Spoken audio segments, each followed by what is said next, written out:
प्रिय साथियों नमस्कार। मैं डॉक्टर जी के गोस्वामी।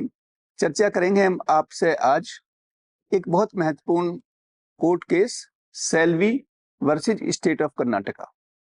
ये आप सभी ने narco analysis, polygraph test, brain mapping, इनके नाम सुने होंगे और इन नामों को सुनते ही लगता है कि जैसे कोई ऐसी मशीन होगी जिससे झूठ और सच तत्काल पकड़ा जाएगा।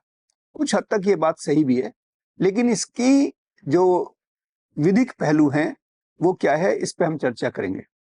तो साथियों, जैसे नार्को टेस्ट होता है उसमें एक सोडियम बार्ब्यूट्रेट नाम का केमिकल व्यक्ति को इंट्रावेनस, यानी कि जैसे आपको ग्लूकोज चढ़ता है वैसे चढ़ाया जाता है, जिससे आदमी ट्रांस में चला जाता है, जिसे हम सबकॉन्शियस भी कह सकते हैं।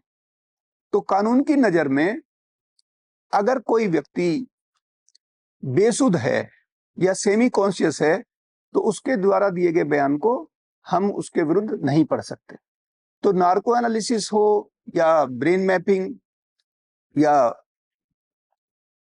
पॉलीग्राफ टेस्ट, ये सभी इनकी जो रिपोर्ट है इनकी कोई एविडेंशियरी वैल्यू नहीं है। ये आपको समझना होगा। हो सकता है आपको बड़ा ताज्जुब लगे, बट ये हकीकत है। दूसरी बात यह है कि फिर इनको हम कराते क्यों हैं? कराते हम इसलिए हैं कि जिन मामलों में पुलिस के पास कोई ठीक से क्लू नहीं है या कोई कंफ्यूजन है, तो इन टेस्ट को कराने से क्या लाभ होगा कि बहुत सारी चीजों में हो सकता है कोई और क्लू मिल जाए। और नार्को एनालिसिस या ये तीनों टेस्ट, इनको कहते हैं हम DDT, डिसेप्शन डिटेक्शन टेक्निक।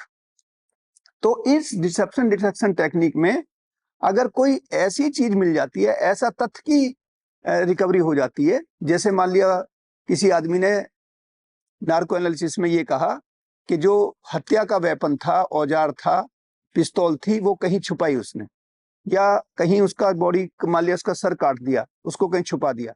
अगर उसने बताया कि अमुक जगह पे मैंने हथियार या उसकी बॉडी का पार्ट छुपाया है और वो वहां से रिकवर हो जाए, तो वो पार्ट एविडेंशियरी वैल्यू के रूप में एडमिसिबल होगा। अदरवाइज जो भी ये रिपोर्ट है इनकी कोई एविडेंशियरी वैल्यू नहीं है, लेकिन इन्वेस्टिगेशन में इनसे कोई क्लू मिल सकता है। दूसरी बात यह है कि अगर कोई आदमी इसमें एडमिट भी करता है कि उसके द्वारा अपराध कारित किया गया, तो भारत के अंदर जो हमारा कानून है उसमें केवल और केवल मजिस्ट्रेट के सामने दिया गया जो बयान है वो ही केवल एडमिसिबल होता है। इसलिए पुलिस के सामने दिया हुआ बयान, नार्को में दिया हुआ बयान, इसकी कोई वैल्यू नहीं है। तो इन्हीं शब्दों के साथ साथियों मैं आपसे विदा लेता हूं और आप हमारे इस चैनल को देखते रहिए। बहुत बहुत धन्यवाद।